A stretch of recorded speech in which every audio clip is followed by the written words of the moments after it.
Hello everyone, जय हिंद। आज के वीडियो में बोर्ड एग्ज़ाम के लिए कुछ अन्य महत्वपूर्ण प्रश्नों को कवर करने वाले हैं। तो चलिए शुरू करते हैं इस वीडियो को। वीडियो का सबसे पहला सवाल इस प्रकार से है, समांतर श्रेणी -40, -15, 10, 35 डैश डैश डैश का 10वां पद क्या होगा। तो इस प्रकार से एक समांतर श्रेणी दी गई है, -40, -15, 10, 35 डैश डैश, और इस समांतर श्रेणी का हमें 10वां पद निकालना है, ठीक ना। यानी n की जगह पर यहाँ पर क्या हो गया, 10 हो गया, ठीक। और प्रथम पद यहाँ पर -40, ठीक, और सर्वांतर यानी d यहाँ पर हो जाएगा कितना, दूसरा पद पहला पद को सॉल्व करेंगे, घटाएंगे तो ये हो जाएगा कितना, कर लेते हैं -15 और -40 इस तरीके से। तो ये हो जाएगा कितना, 15 प्लस कितना 40, तो ये हो जाएगा 25 हो जाएगा, ठीक। तो अब लिखेंगे अतः Tn बराबर क्या होता है, ये Tn बराबर a प्लस n माइनस 1 का d है ना, इस तरीके से। तो हमें क्या करना है, यहाँ पर T10 चाहिए ना, तो 10 रखेंगे, a की जगह पर हो गया कितना -40, ठीक, और n की जगह पर ये हो जाना है 10 माइनस 1 फिर इंटू डी यानी 25 हो जाएगा, ठीक। तो ये हो गया -40 और 9 करना है ना, तो 9 गुने 25, ठीक। तो ये हो गया -40 प्लस 225। अब इसे सॉल्व करेंगे, इसीलिए अतः T10 जो हो जाएगा इस समांतर श्रेणी का यानी 10वां पद वो हो जाएगा 185, ठीक है। तो आंसर क्या हो गया, 185।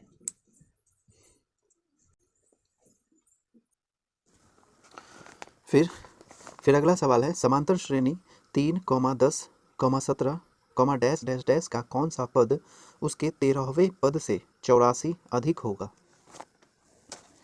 यानी इस प्रकार से एक समांतर श्रेणी दी गई है, ठीक ना, 3, 10, 17 डैश डैश डैश, और हमें यह बताना है कि इस समांतर श्रेणी का कौन सा पद इसके 13वें पद से 84 अधिक है, 13वें पद से 84 अधिक, ठीक ना। तो हम मान लेंगे, माना जो पद है वो मान लेंगे nवां पद, ठीक ना, nवां पद हो गया वो। तो ये जो पद है जिसे हम निकालना चाहते हैं वह 13वें पद से 84 अधिक है, 13वें पद से 84 अधिक है। तो अब लिखेंगे प्रश्न से, ठीक ना, प्रश्न से कि ये जो पद हो गया वो हो जाएगा Tn, है ना, Tn, ये Tn इसके 13वें पद से, 13वां पद हो गया T30, ठीक ना, T13 जो हो जाएगा इसका 13वां पद हो गया, और ये Tn 13वें पद से कितना अधिक है, 13वें पद से 84 अधिक है, ठीक ना। तो इसे एक बार फिर से समझ लेते हैं। एक समांतर श्रेणी दी गई है, ठीक, और इस समांतर श्रेणी का हमें एक ऐसा पद चाहिए, एक ऐसा पद चाहिए जो 13वें पद से 84 अधिक है, 13वें पद से 84 अधिक है। तो मान लेंगे कौन सा ये पद है, nवां पद है, ठीक।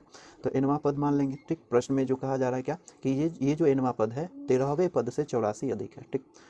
तो इस तरीके से हम इसे व्यक्त कर सकते हैं। तो nवां पद हम कैसे लिख सकते हैं, nवां पद हो गया a plus n minus 1 d बराबर, और 13वां पद के लिए भी इसी तरीके से a प्लस n की जगह पर इसमें क्या होगा 13 माइनस 1 का गुने d, और प्लस में ये 84 हो जाएगा, ठीक। अब यहाँ पर इस समांतर श्रेणी को अगर हम देखें तो a कितना हो जाएगा, 3 हो गया, है ना, और d कितना हो जाएगा, यहाँ d इतना माइनस इतना करेंगे तो 7 हो जाएगा, है ना, दूसरा पद माइनस पहला पद यानी सर्वांतर ये हो गया, ठीक। अब क्या करेंगे, तो 3 प्लस n तो हमें निकालना है, तो n हो गया, और d की जगह पर 7 बराबर में ये कितना 3 प्लस ये हो गया 12, घटाएंगे तो गुने d, और d की जगह पर ये 7 है, तो 7 प्लस 84 इस तरीके से। तो हम देख रहे हैं यहाँ भी प्लस में 3 है, यहाँ भी ये और ये कैंसिल हो जाए, तो बचा n माइनस 1 गुने 7 और 12 सत्ते 84, है ना, तो 12 सत्ते 84 और प्लस 84 इस तरीके से, यानी हम लिख सकते हैं इसे 2 गुने 84 कर सकते हैं, ठीक। अब दोनों पक्ष में क्या करेंगे, यहाँ पर n माइनस 1 गुने 7 बराबर 84, इसे हम उस पक्ष में लिख देंगे, तो 2 गुने कितना हो जाएगा, 2 गुने ये 84 बट्टे 7, ठीक। तो 2 गुने 12 सत्ते 84 होता है ना, तो फिर हो जाएगा 12 हो जाएगा, फिर इसका गुणनफल हो जाएगा 12 दूना कितना होगा 24 हो जाएगा, ठीक। तो n माइनस 1 बराबर 24, इसीलिए अतः n बराबर ये 1 को इस पक्ष में ले जाएंगे तो 24 प्लस 1 बराबर 25 हो जाएगा, ठीक। इसीलिए nवां पद कितना हो गया, ये 25 हो गया, यानी कौन सा पद, 25वां पद इसके 13वें पद से 84 अधिक है, 25वां पद, ठीक ना। फिर अगला प्रश्न है, दो संख्याओं का अंतर 14 है और उनके वर्गों का अंतर 448 है, तो संख्याएं ज्ञात करें। यानी इस प्रश्न में दो संख्याओं की बात की जा रही है, ठीक। दोनों का अंतर जो है 14 है और इनके वर्गों का जो अंतर 448 है, तो वो कौन सी संख्या है, यह हमें निकालनी है। तो मान लेंगे, माना दो संख्या की बात हो रही है ना, तो माना एक संख्या को हम मान लेंगे क्या चीज़, x, तथा दूसरी संख्या इसे हम मान लेंगे क्या चीज़, क्योंकि दोनों का अंतर जो है 14 है, तो एक को जब हम x मानेंगे तो दूसरे को क्या मान लेंगे, x प्लस 14, ठीक। तो इस प्रकार से एक संख्या को मान लेंगे x और दूसरी को क्या मानेंगे, x प्लस 14, क्योंकि एक संख्या दूसरे से 14 अधिक है, ठीक। तो अब प्रश्न में बताया जा रहा है कि इनके वर्गों का अंतर, यानी इन दोनों को जब वर्ग कर देंगे, स्क्वायर कर देंगे, तो उसका अंतर कितना है, 448, ठीक। तो क्या लिखेंगे, x प्लस 14 ये, और इसका अंतर x स्क्वायर, इस तरीके से, ठीक। तो इस प्रकार से दोनों संख्याओं के वर्गों का अंतर जो है वो है 448, इस तरीके से। अब क्या करेंगे, इसे सॉल्व करेंगे, तो इसे स्क्वायर सॉल्व किया जाए तो x स्क्वायर प्लस कितना, 14 का स्क्वायर प्लस 2ab है ना, तो ये हो गया 2 गुने x और गुने 14 और माइनस में x स्क्वायर ये वाला, और बराबर में कितना है 48। तो ये हो गया, ये माइनस है और ये प्लस है, तो कैंसिल हो गया। अब ये हो गया 14, तो 14 का वर्ग करेंगे तो 196, और ये हो गया कितना, तो कितना हो जाएगा 28 ना, 14 दूना 28, x बराबर में 448। तो 196 को उस पक्ष में ले करके जाए तो कितना होगा, 196 घट जाएगा, है ना, इस तरीके से। तो कितना हो गया, बचा हुआ 2 और 9 5 हुआ ना, और फिर 2 हो जाएगा, है ना, इस तरीके से, ठीक है।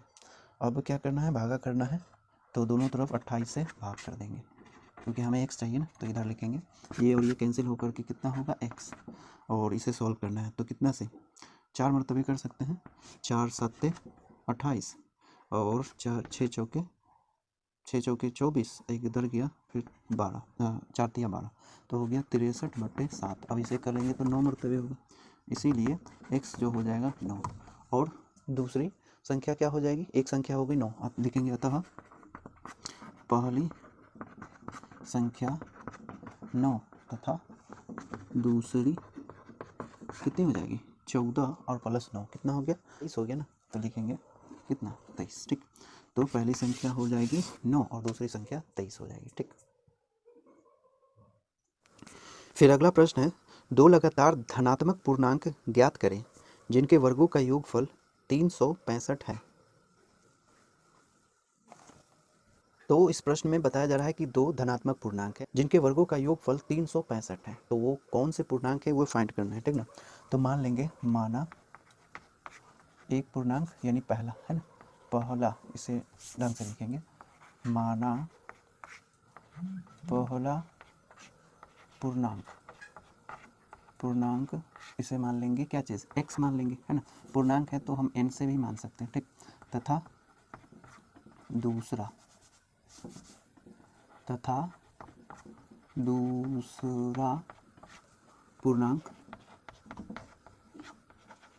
पूर्णांक हो जाएगा n प्लस 1, ठीक ना। एक को हम मान लेंगे n और दूसरे को मान लेंगे n प्लस 1, क्योंकि लगातार पूर्णांक है, ठीक ना, जो भी होगा लगातार है, ठीक।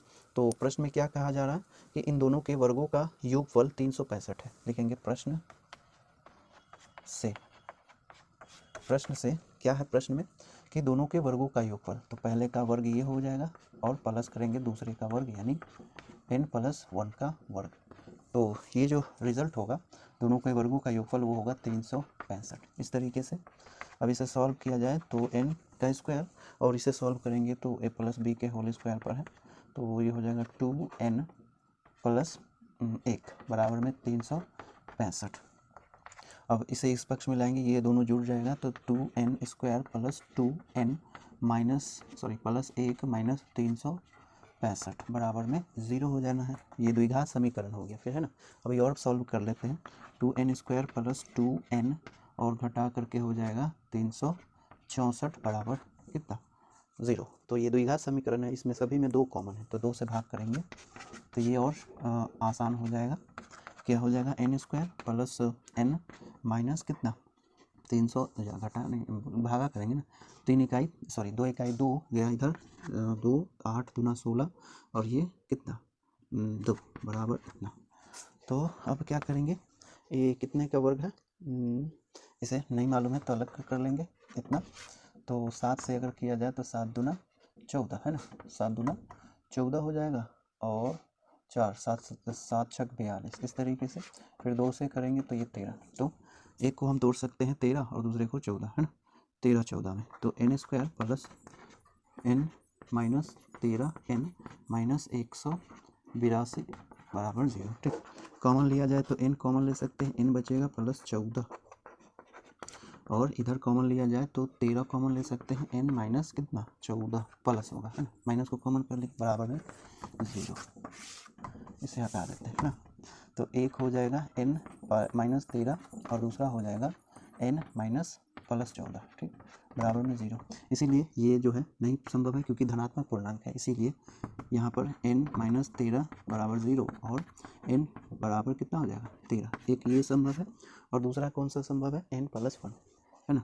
अतः एक पूर्णांक, है ना, एक पूर्णांक जो हो जाएगा 13 और दूसरा पूर्णांक जो होगा वो 13 प्लस 1 यानी 14। ठीक, तो ये है आंसर। यदि अल्फा कॉमा बीटा बहुपद px बराबर 2x² माइनस 11x प्लस 15 के शून्यक हैं तो 1/α प्लस 1/बीटा का मान ज्ञात करें। तो इस प्रकार से एक बहुपद दिया गया है क्वेश्चन नंबर 5 में, 2x² माइनस 11x प्लस 15 और क्या करना है 1/α प्लस 1/बीटा का मान ज्ञात करना है, ठीक ना। जहाँ अल्फा और बीटा इस बहुपद के शून्यक हैं तो इसके लिए क्या करेंगे, इसे फॉलो करेंगे, है ना। क्योंकि क्या हमें चाहिए यहाँ पर लिखा हुआ है चूँकि 1/α प्लस 1/बीटा इस तरीके से। तो अगर हम इसे रिजॉल्व करें यानी लघुत्तम लेकर सॉल्व करेंगे तो ये हो जाएगा दोनों का लघुत्तम अल्फा गुणे बीटा, ठीक ना। और इससे भाग करेंगे तो बीटा और इससे भाग करेंगे तो बचेगा अल्फा, तो अल्फा इस तरीके से। यानी ये क्या हो गया अल्फा प्लस बीटा और अल्फा गुणे बीटा। तो यहाँ पर हम देख सकते हैं अल्फा प्लस बीटा जो कि है शून्यकों का योग, क्या हो गया शून्यकों का योग और बट्टे में शून्यकों का गुणनफल, है ना, इस तरीके से। तो शून्यकों का योग और शून्यकों का गुणनफल, इसीलिए इसके बदले में हम क्या लिख सकते हैं, बराबर देंगे शून्यकों का योग होता है -b और बट्टे a और शून्यकों का गुणनफल होता है c बट्टे a।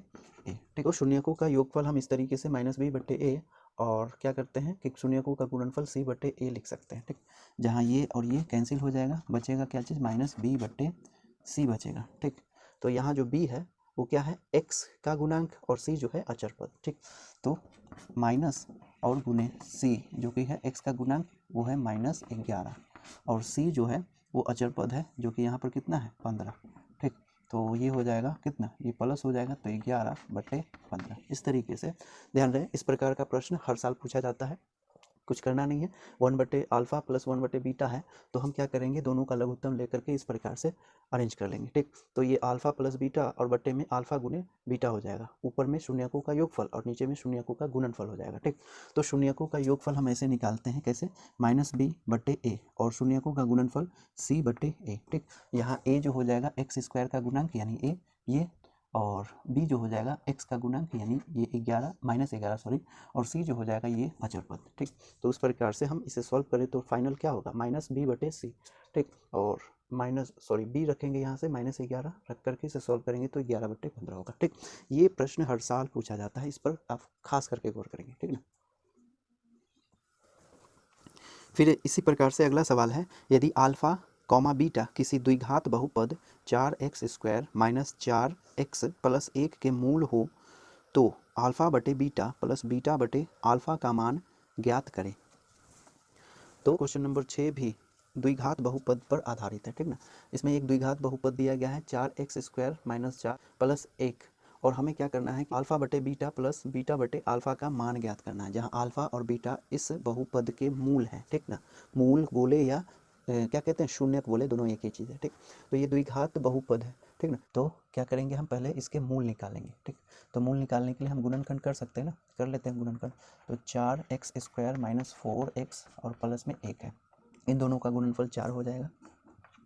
तो इसलिए 4x² माइनस 2x और माइनस 2x बीच मिडल टर्म को तोड़ देंगे इस तरीके से, है ना, या नहीं देंगे, बराबर देंगे, ठीक ना, क्योंकि समीकरण नहीं है, इस तरीके से। तो ये हो गया, क्या कॉमन है गया, 2x कॉमन है, तो यहाँ हो गया 2x, ठीक ना, इस प्रकार से। फिर बचा क्या चीज़, माइनस 1, फिर यहाँ पर 1 कॉमन कर लेंगे तो 2x माइनस 1, इस तरीके से।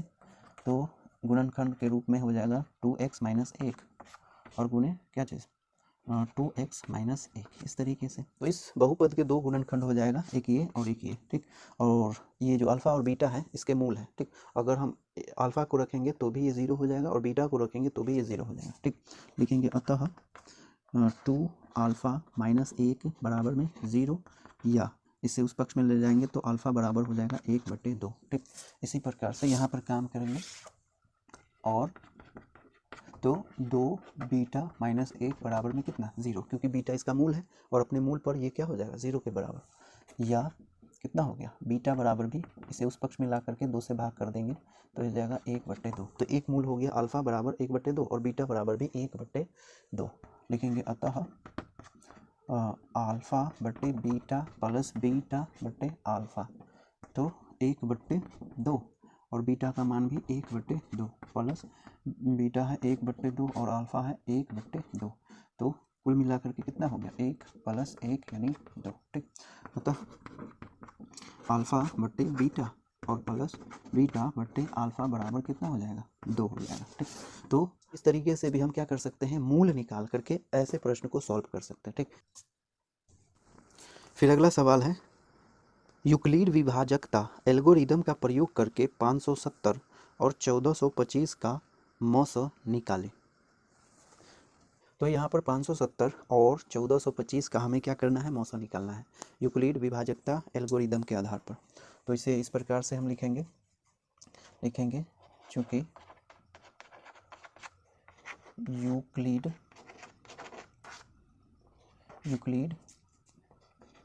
विभाजकता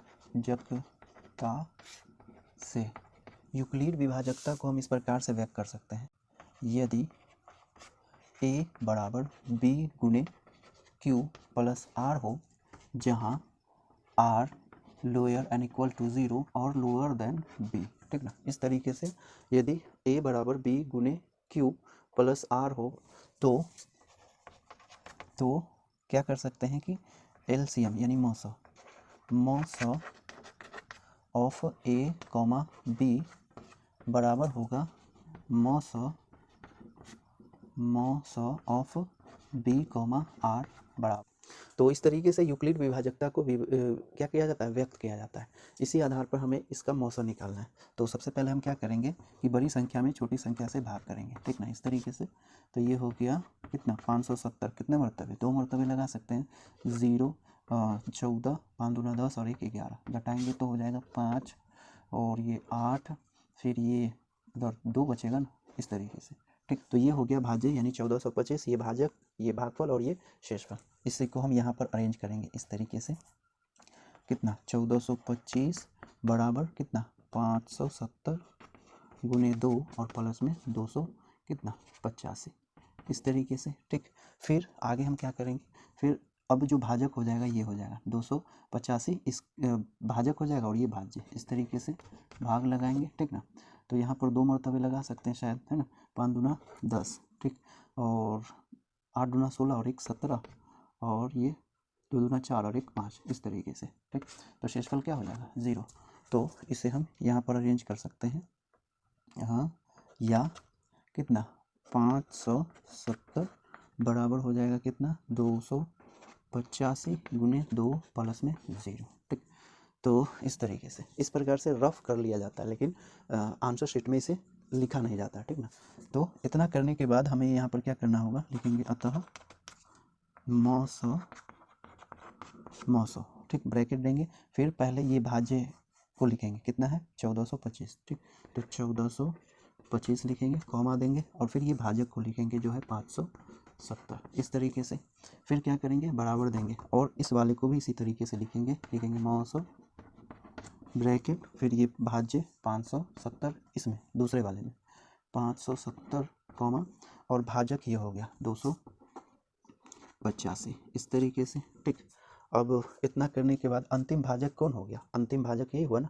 ठीक, 285। ठीक, और यही अंतिम भाजक जो हो जाता है ना, वो मौसा होता है। ठीक, इस तरीके से। ठीक, तो क्या करना है, इस प्रकार से अरेंज करना है, फिर ये डेटा को हम इस प्रकार से अरेंज करेंगे, फिर इस डेटा को इस प्रकार से अरेंज करेंगे, और चूंकि ज़ीरो यहाँ पर आ गया है ना, ज़ीरो आ गया है, तो इसका मतलब अंतिम भाजक ये है, और अंतिम भाजक जो होता है ये, ठीक ना, वही मौसा होता है, इसीलिए यहाँ पर ये अंतिम भाजक है और ये मौसा हो जाएगा। ठीक, तो इस प्रकार से यूक्लिड विभाजकता के आधार पर हम किसी संख्या का मौसा निकालते हैं। ठीक, फिर इसी प्रकार का एक और सवाल देख लेते हैं। लिखा है यूक्लिड विभाजकता, यूक्लिड के विभाजन एल्गोरिदम का प्रयोग करके 960 और 432 का मौसा निकालें। तो इस प्रकार का एक और प्रश्न ले लेते हैं विभाजकता एल्गोरिदम को समझने के लिए। ठीक ना, बहुत ही इंपॉर्टेंट क्वेश्चन है, एक पूछा ही जाता है। ठीक, तो क्या करेंगे, हम इस प्रकार से लिखेंगे, चूंकि यूक्लिड एल्गोरिदम है ना, इसे ऐसे भी लिख सकते हैं, एल्गोरिदम से यदि ए बराबर बी गुने क्यू प्लस आर, जहाँ R greater and equal to 0 but lower to B, यानी आर 0 से बड़ा या बराबर हो लेकिन बी से छोटा हो। ठीक, तो मौसा ऑफ ए कॉमा बी बराबर होगा मौसा ऑफ बी कॉमा आर। ठीक, इस तरीके से, और अंतिम भाजक जब ये हो तो हम इसे ऐसे लिख सकते हैं कि मौसा आर है। ठीक, इस तरीके से। अतः हम इसे भी इसी तरीके से अरेंज करेंगे, तो बड़ा जो है वो यहाँ पर लिखेंगे। ठीक, और इसे हम गुणनफल और योगफल के रूप में लिखेंगे। ठीक, यानी भाज्य बराबर भाजक गुने भागफल प्लस शेषफल, तो भाज्य तो ये है, भाजक ये हो गया। ठीक, तो भाजक यहाँ पर लिखेंगे। ठीक, लेकिन भागफल कितना होगा ये यहाँ पर खोजना है, तो इसे फाइंड करने के लिए हम अलग से रफ कर लेते हैं इस तरीके से, क्या करके, बड़ी संख्या में छोटी संख्या से भाग करके। ठीक, तो यहाँ पर छोटी संख्या होगी 432, और लिखेंगे यहाँ पर भाज्य कितना ये, तो कितने मरतबे, 2 मरतबे लगा सकते हैं, तो 4 6 और कितना हो जाएगा 8 हो जाएगा ना, फिर घटाएंगे बचेगा 6। ठीक, और ये कितना होगा, 15 में से 6 गया तो 9, इतना बच जाएगा।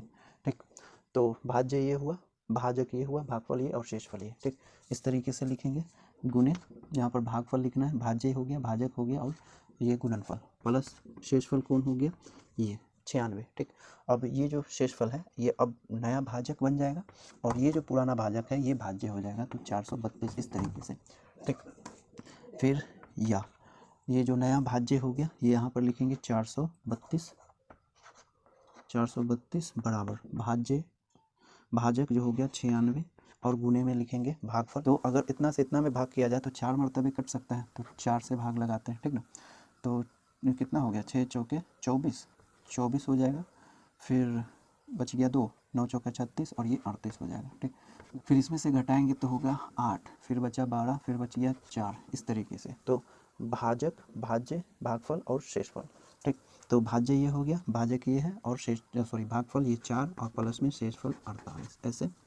फिर यहाँ पर अभी भी शेषफल 0 नहीं आया, यानी भाग का प्रोसेस और जारी रहेगा, तो अब भाजक जो हो जाएगा 48 हो जाएगा, और नया भाज्य हो जाएगा 96, इस तरीके से। ठीक, तो यहाँ पर फिर इसे अरेंज करेंगे, 96 बराबर, यानी 96 भाज्य हो गया और 48 भाजक हो गया, और यहाँ पर भागफल लिखेंगे, तो भागफल यहाँ पर इतना से इतना में भाग करेंगे तो 2 मरतबे लग जाएगा, तो 96। ठीक, बचेगा 0। ठीक, तो यहाँ पर 2 + 0। ठीक, तो जब ये शेषफल 0 हो जाता है तो भाग की क्रिया क्या हो जाती है, खत्म। ठीक, तो अब हम क्या करेंगे, लिखेंगे, यहाँ पर जगह नहीं है तो ये रफ में है, ठीक ना, इसे हटा सकते हैं। फिर इतना करने के बाद क्या करना है, लिखेंगे अतः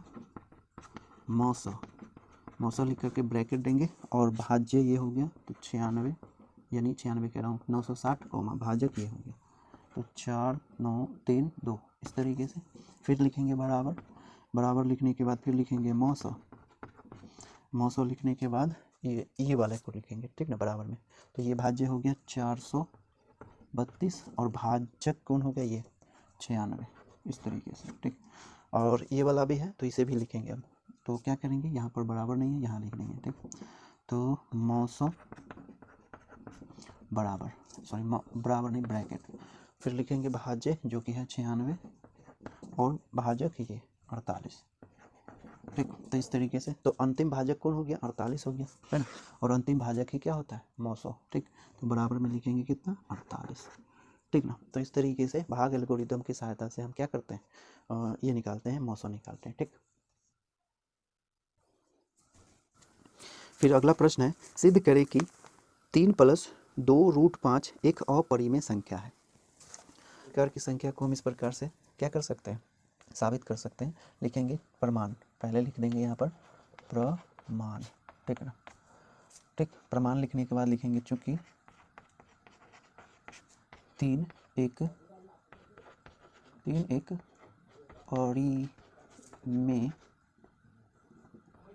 परिमेय संख्या है और 2√5 एक अपरिमेय संख्या है और चूंकि एक परिमेय एवं अपरिमेय संख्या का योग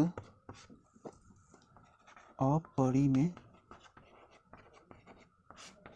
होता है, अतः 3 जो कि एक परिमेय है और 2√5 जो कि अपरिमेय है, ठीक। यहाँ पर चूंकि 3 एक परिमेय संख्या है और 2√5 एक अपरिमेय संख्या है, और हम जानते हैं क्या कि एक परिमेय एवं अपरिमेय संख्याओं का योग अपरिमेय होता है, इसीलिए चूंकि यहाँ पर 3 परिमेय है और 2√5 क्या है, अपरिमेय है, तो इस दोनों का योग भी क्या होगा, अपरिमेय होगा। बस इतना तर्क लिख देना है, ठीक। और बराबर में लिख देना है कि अपरिमेय, ठीक। तो इस तरीके से हम इसे प्रमाणित कर सकते हैं। लास्ट में लिख देना है प्रमाणित, ठीक, मानित, ठीक। फिर अगला सवाल है, 1.8 आवर्ती को भिन्न के सरलतम रूप में बदलें। अर्थात क्वेश्चन नंबर 10 में इस प्रकार से एक आवर्ती संख्या दी गई है 0.8 आवर्ती, और इसे हमें क्या करना है, भिन्न के सरलतम रूप में व्यक्त करना है, यानी P/Q के रूप में व्यक्त करना है, ठीक है। तो क्या करेंगे, इसे इस तरीके से सॉल्व करेंगे, यहाँ पर लिखेंगे P/Q, ठीक। P/Q के रूप में बदलने के लिए हम क्या करेंगे, जो दिख रहा है अंक, है ना, उसी को ले करके संख्या बनाएंगे और यहाँ पर लिख देंगे, ठीक। तो 1 और 8 दिख रहा है तो उसी को लेकर के संख्या बनाएंगे और रख देंगे। फिर लिखेंगे माइनस, और माइनस के बाद लिखेंगे आवर्ती अंक से पहले जितने भी अंक है उसको संख्या बना करके लिख देंगे। तो आवर्ती अंक ये है 8, उससे पहले 1 है तो 1 को इसमें से घटा देंगे, ठीक। फिर लिखेंगे बट्टे में 10 और 10 पर देंगे पावर, कितना पावर, दशमलव के बाद जितने भी अंक दिख रहा है उतना यहाँ पर पावर देंगे, ठीक। तो 1 अंक है तो यहाँ पर 1, फिर लिखेंगे माइनस और फिर लिखेंगे 10, ठीक। और इस पर भी पावर लिखेंगे, कितना पावर लिखेंगे, तो दशमलव के बाद और आवर्ती से पहले, दशमलव के बाद आवर्ती से पहले जितने भी अंक हैं उसको गिन करके यहाँ पर पावर देंगे। तो यहाँ पर दशमलव के बाद और आवर्ती से पहले एक भी नहीं है अंक, इसीलिए यहाँ पर पावर कितना देंगे, 0 दे देंगे, ठीक। उसके बाद इसे सॉल्व कर देंगे तो कितना हो गया, 18 में से 1 घटाएंगे तो हो गया 17, और बट्टे ये जो 10 है 1 है पावर, इसीलिए 10 ही रहेगा। फिर ये पावर 0 होने के कारण यहाँ पर 1 हो जाएगा, ठीक, इस तरीके से। और ये हो गया 17 और बट्टे में 10 - 1 यानी 9, ठीक।